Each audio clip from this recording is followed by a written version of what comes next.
Labas rytas, Lietuvos ryto televizijos žiūrovai. Jūsų ekranuose laida Švarūs miestai. Dabar keliausime susipažinti su profesionalia menininkė Agne Kišonaite, kuri kasdieninius nebenaudojamus daiktus paverčia originaliomis instaliacijomis. Ir viena tokių instaliacijų netgi pateko į Gineso rekordų knygą.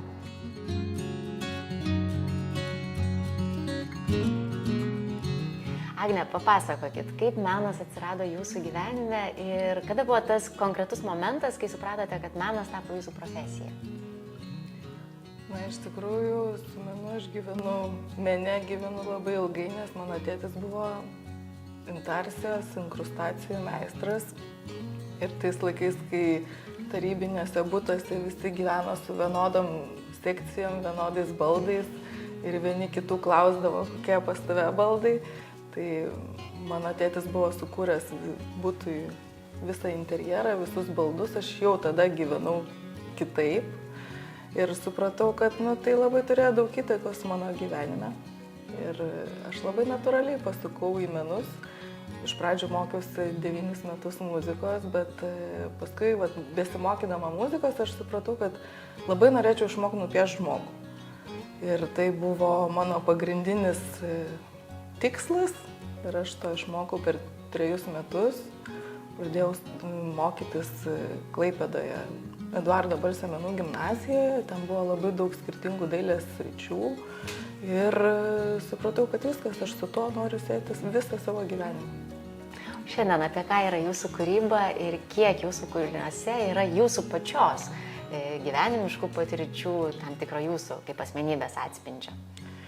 Iš tikrųjų, tai visa kūryba yra mano asmenybės atspindys. Aš kurdama 15 metų, niekur kitur nedirbdama, tik tai kurdama savo, aš turiu visišką laisvę. Mano portfolio yra labai platus, aš labai daug jau esu sukūrus netradicinių kūrinių, kuriais aš netradiciniais kūriniais vadinu savo instaliacijas, nes jos dažniausiai būna iš kažkokių tai senų rekvizitų. Nagų lako, buteliukų, švirkštų, insulino švirkštų turiu omeny, metalo, visokiausių stiklinių ampolių, plytelių. Aš labai iš daug esu kūrusi ir pagal šitą portfolio labai dažnai randa kažkokios didelės kompanijos, kurios prašo vienu ar kitų dalykų, tarkim, interjere sukurk mum kažką. Ir tai yra mano mėgiamiausios užduotis, kai nėra jokios užduoties. Tai aš dėl to ir sakau, kad visa mano kūryba yra mano pačios, sakyčiau, asmenybės, sielos atspindys, nes niekas man nediktuoja jokių sąlygų. Paminėjote, kad savo instaliacijoms naudojate medžiagos, kurios yra nebetinkamos naudoti. Kaip nusprendžiate, kad būtent viena ar kita medžiaga jau taps jūsų instaliacijos priemonė? Tai pirmąjį objektą iš panaudotų rekvizitų sugalvojau 2012 metais, kuomet norėjau sukurti kažkokį naują, įdomų, nematytą kūrinį savo pirmai personaliniai parodai. Tada to man padaryti nepavyko, nes aš net neįsivaizdavau, kaip bus sudėtinga surinkti kažką seno. Aš paminėsiu, kad aš esu kelis lūpdažius sukūrus. Tai pirmasis buvo lūpdažis Milžinas, kurį pamatė kinai, ir aš Honkonge kūriau kitą didesnę lūpdažių bokštą, tokį meno objektą, kuris buvo įtrauktas į pasaulio Gineso rekordus. Galiu pasakyti per šitą savo karjeros 10 metų, kad dabar žmonės labai greitai reaguoja į mano prašymus kažką rinkti ir tuo aš labai džiaugiuosi, nes prisiminus lūpdažį Milžiną, tai buvo tikrai labai sudėtinga, nes Lietuvoje moteris pasirodo per metus sunaudoja tik tai 2 lūpdažius. Šiuo metu aš nekuriu nieko iš lūpdažių, bet kuriu iš kitų dalykų. Čia yra stiklai, o tenai turiu šitų būtent buteliukų pridažius. O čia šitie buteliukai iš kur? Čia yra konditerijai naudojami buteliukai, man jos atidavė. Bet aš jos turėjau skaidrius ir aš sugalvojau, kad man reikia tokias lūpas padaryti. Tada suradau techniką, kaip nudažytos buteliukus, kad jie būtų ilgamžiai. Ir pridažiau ir neprieinu, kad klijuot. Šitie netinka čia, nes čia kitas projektas. O jums pačiai, kuri instaliacija labiausiai patinka arba kuri yra labiausiai įsimintiniausia į kurią visada atkreipiate dėmesį? Nu, ko gero, kiekviena instaliacija, kurią kuri tuo metu, nes atiduoda labai daug širdies, labai daug laiko, labai daug minčių ir kiekvienas kūrinys, jisai tiesiog, kai jį žiūri, jisai alsuoja gyvybę. Nu, tai yra būtent, kai yra žmogaus, menininko sukurtas kūrinys, jisai turi daug gyvybės. Išskirti vieną aš negalėčiau, aš juk visus kūrinius ir kuriu taip, kad pirmiausia man patiktų, paskui džiaugiuosi, kad ne tik man patinka, bet atsiranda ir dar žiūrovų, kuriems patinka. Bet aišku, įsimintinas yra labai Lūpdažis milžinas, vien dėl to, kad jis mane nuvedė ir į Honkongą, ir Prahoje paskui kūriau iš lūpdažių tokią skulptūrą, kuri buvo aukcione parduota. Ko gero, paskutinis, kurį kuriu, visada yra mylimiausias.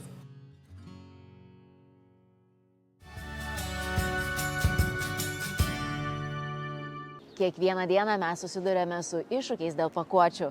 Ar žinojote, kad riebaluota ir maisto likučiai sutepta pakuotė jau nebegali būti perdirbama? Tad kyla klausimas, o kaipgi tvarumas, kaip apsaugoti aplinką? Netrukus pasikalbėsime su picerijos Pipita vadove, kuri papasakos, kaip sprendžia šią problemą savo veikloje. Šį reportažą pristato Gamintojų ir importuotojų asociacija Gamtos ateitis, licencijuota pakuočių atliekų tvarkymo organizacija, koordinuojant Lietuvos gamintojų ir importuotojų pakuočių atliekų tvarkymą. Apie pakuočių atliekų rūšiavimą plačiau gamtosateitis.lt. Jūsų veikloje yra naudojama daug pakuočių, konkrečiai picos dėžių. Mes žinome, kad picos dėžė, kuri būna suriebaluota, jau ištepta maisto likučiais, jų nebegali būti perdirbama. Tad konkrečiai kyla klausimas, kaip yra su tvarumu ir ekologija? Taip, tai tiesa, picų versle mes naudojame daugybę pakuočių.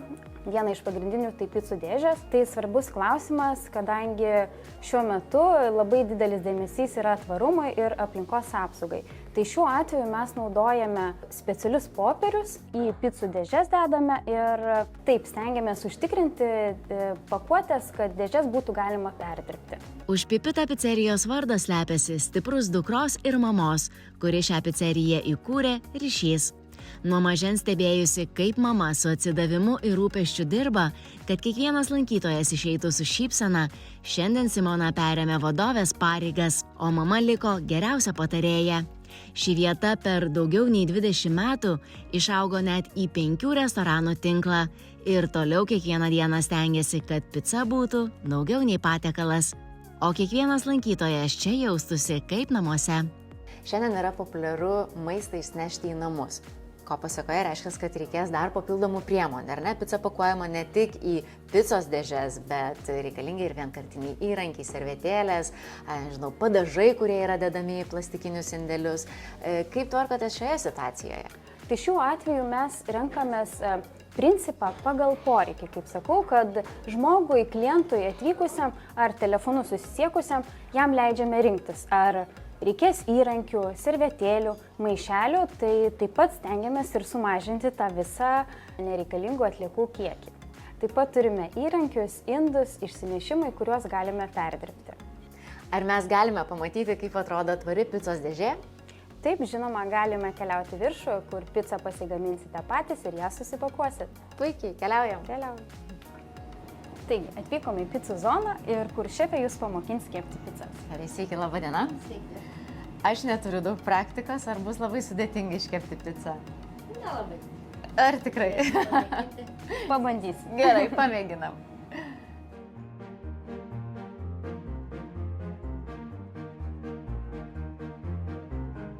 Kažkaip neįgudus ranka.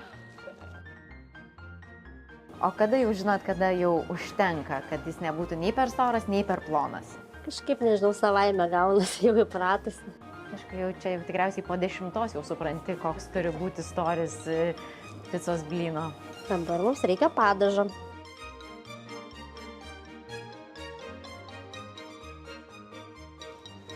Dietas palikim pavasariui. Gerai. Taip.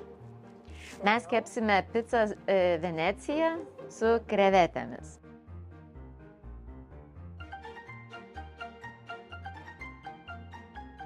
pica šaunu į krosnį, tokią picą lyg pati būčiau pagaminus.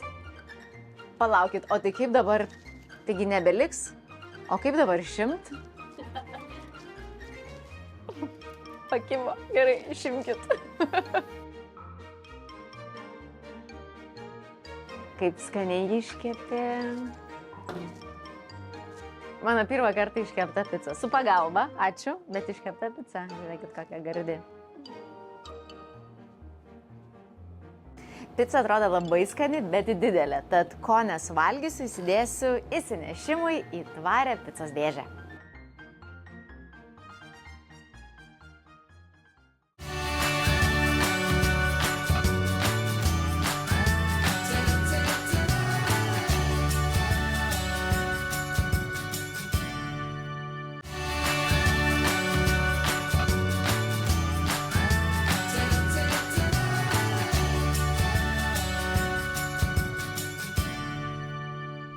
Dabar atvykome į Klaipėdą, kur netrukus pasikalbėsime apie pavojingų atliekų rūšiavimą jūrose. Tad dėmesio į ekranus.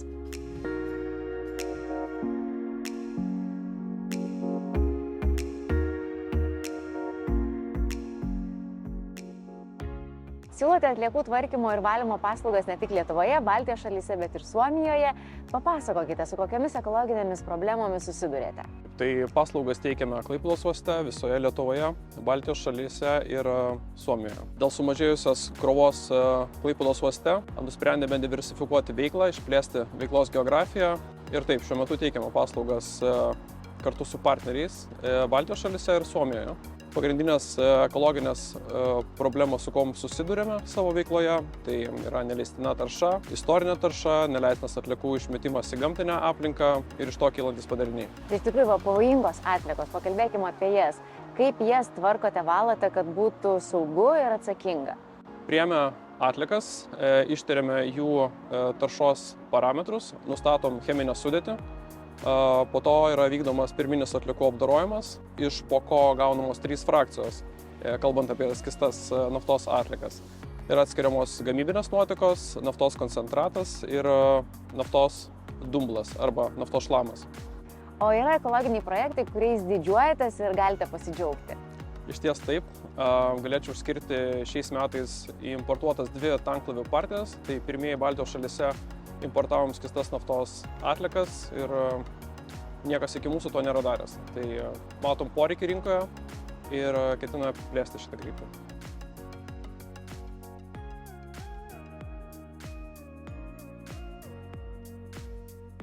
Įmonėje yra įdiegti kokybės vadybos ir aplinkos apsaugos vadybos standartai. Įmonės darbuotojų ir technika atitinka veiklai keliamus kvalifikacinius reikalavimus. Įsitikiname, kad mūsų perduodamos atliekos galutiniams tvarkytojams būtų tinkamai sutvarkytos. Atliekame fizinius veiklaviečių auditus, tikriname ataskaitas. Savo ir partnerių veiklavietėse diegiame pažangias atliekų apdorojimo technologijas. Visada visiems yra įdomu skaičiukai, skaičiai. Ar galime sužinoti, koks yra atliekų skaičius sutvarkomas per metus? Taip, iš viso mūsų įmonė surenka ir tvarko apie 25-30 tūkstančių tonų į visų rūšių atliekų, iš jų 60% sudaro pavojingos atliekos. Taip. O kuo šis ekologinis projektas yra svarbus? Svarbus pagal savo apimtį, tai apimtimi bei poreikių rinkoje. Įvairiose šalise yra nustatyti skirtingi išvalytų atliekų leidžiami taršos parametrai, leidžiant juos į gamtinę aplinką. Mūsų regionas yra draugiškas atliekų tvarkymui iš esmės, todėl technologijos ir leistina tarša yra pakankama, kad gebėti priimti reikalingus atliekų srautus, juos gebėti apdoroti ir tuos susitvarkyti. O kuo skiriasi pavojingų ir nepavojingų atliekų rinkimo specifika? Pavojingom atliekom rinkti yra keliami griežti reikalavimai, techniniai ir aplinkosauginiai. Tai visa grandinė įrengimų, kurie yra naudojami šiai veiklai, yra specialiai atestuoti taip pat. Ir kvalifikuotas personalas darbuotojų turi būti įgiję kvalifikacinius pažymėjimus, dirbti su pavojingom atliekom, taip pat dar pažymėjimus.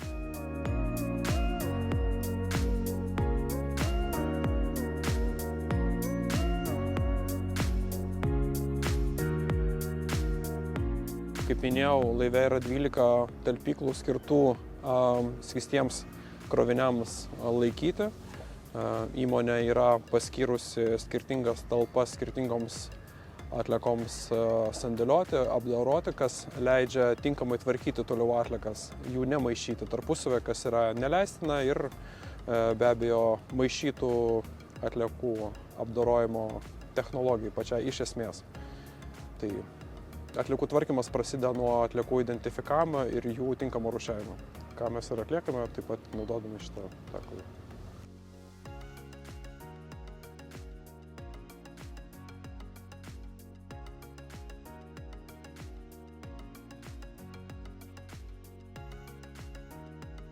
O kalbant plačiau apie technologijas, bėgant metams, kaip jos keitėsi ar iš vis jos keitėsi? Galiu paminėti, kad vienas iš technologijos tiekėjų, švedų įmonė, gyvuoja daugiau negu 110 metų, todėl pačios technologijos jau buvo išrastos gana senai. Bet ką pavyksta daryti mum, tai sujungti skirtingas technologijas į grandinę tam, kad gebėti tinkamai išvalyti arba panaudoti perdirbtas atliekas rinkoje, tuo mažinant iškastinio kuro naudojimą.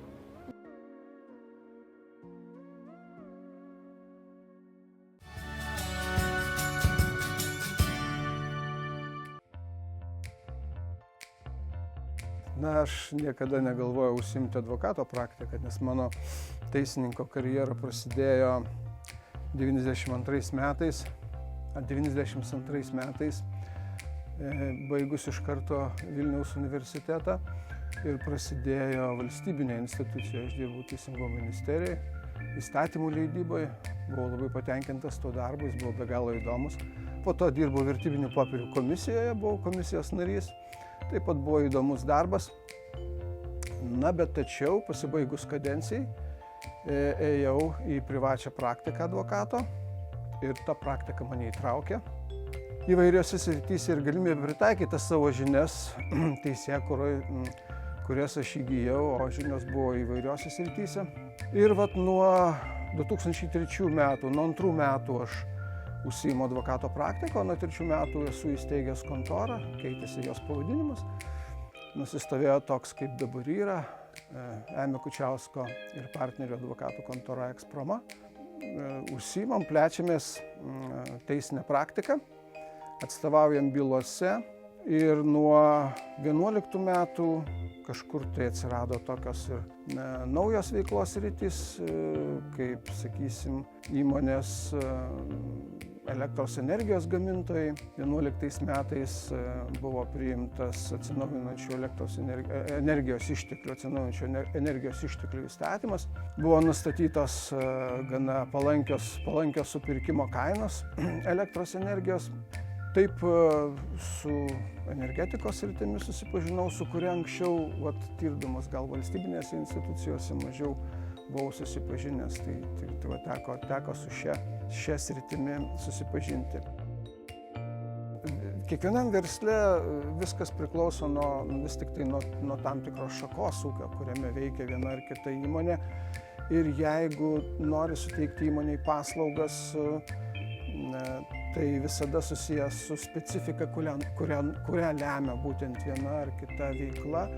Ir kiekvienoje srityje, taip ir energetikoje, reiškia, visada yra sava specifika, savi reikalavimai, su kuriais reikėjo susipažinti, į kuriuos reikėjo gilintis. Tai yra vis tik tai ir susiję